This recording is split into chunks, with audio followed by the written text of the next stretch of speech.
Well, for the squat holds, it's definitely mainly your quads and quite a bit of glutes depending on how low you get. The lower you get, you definitely feel it more on your quads, but if you lean back more and really focus on activating your glutes, you'll feel the burn a lot more there as well.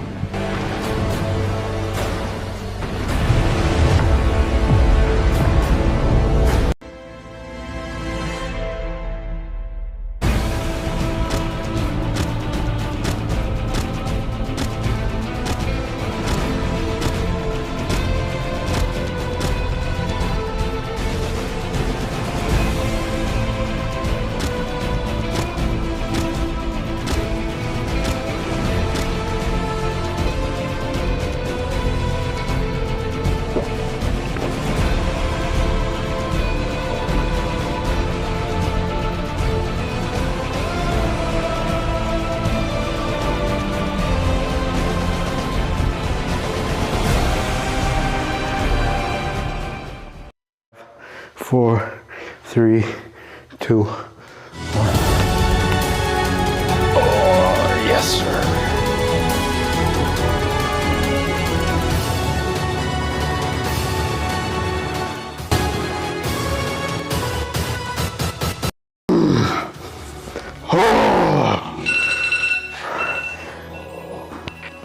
One,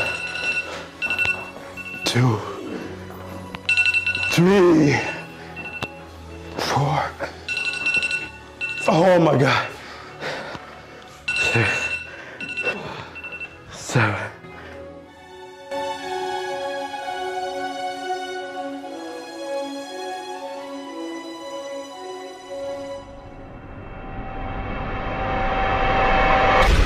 Yeah, the majority of the pain that I was feeling, or just the burn from the workout, was my quads, my glutes, and even on my leg that was kicked all the way back, I was feeling quite a bit of burn in my hip flexors as well.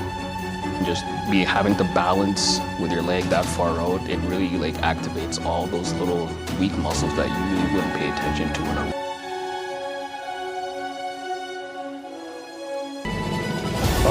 Lunge hold. So your front leg should be 90 degrees, your quads should be parallel with the floor, and your back foot should be as straight as possible. So some people have tight hip flexors.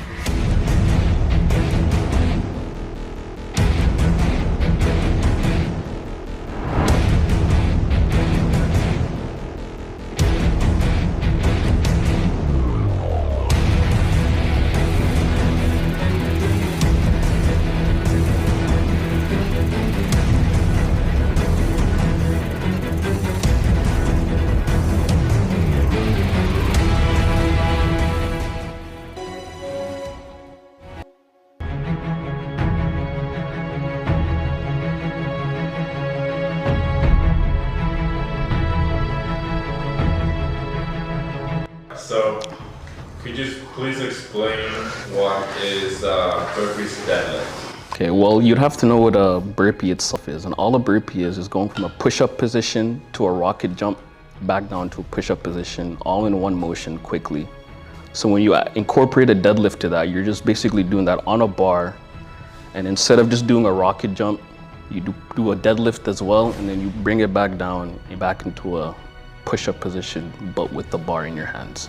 First of all, after the isometric hold, your core is totally engaged. So your core is kind of like burnt out, depending how long the time is. But when you start doing the burpees with the deadlifts, when you go all the way down and you go into the deadlift position to go up, you really thrust with your hip. So it really mimics before you do a clean, it really mimics when you bring it up to your hips. So you really want to like lock your hips as you go up to create that force. Because eventually, like when you lock your hips and you create that force, you're able to go under the bar and lay it across your collarbone. So that's a really good.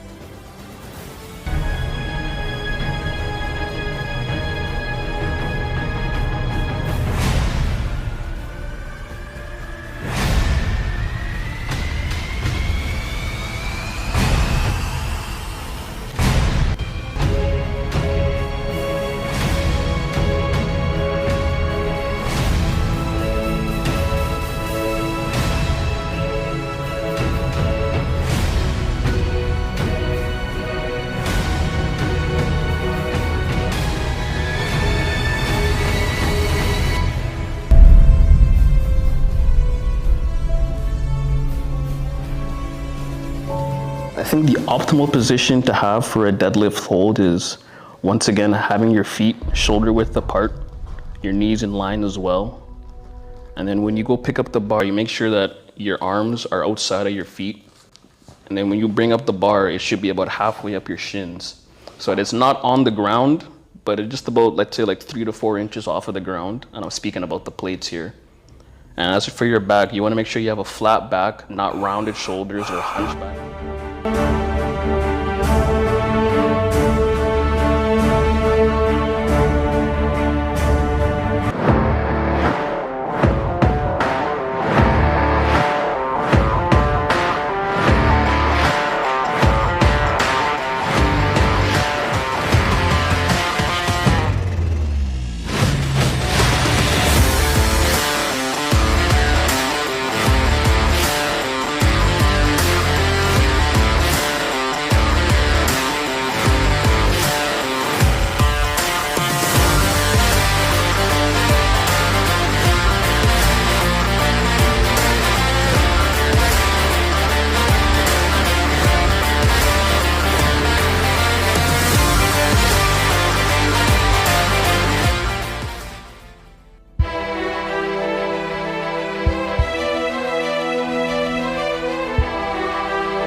Basically, throughout all the workouts, most of the workouts, your calves are indirectly like worked out, right? So when you do your calf workout, now it's fully targeted on the calf. So with the stretch, I just feel like it's a good way to ease all of the stress that you have built up throughout the whole workout. It's just a good way to end it.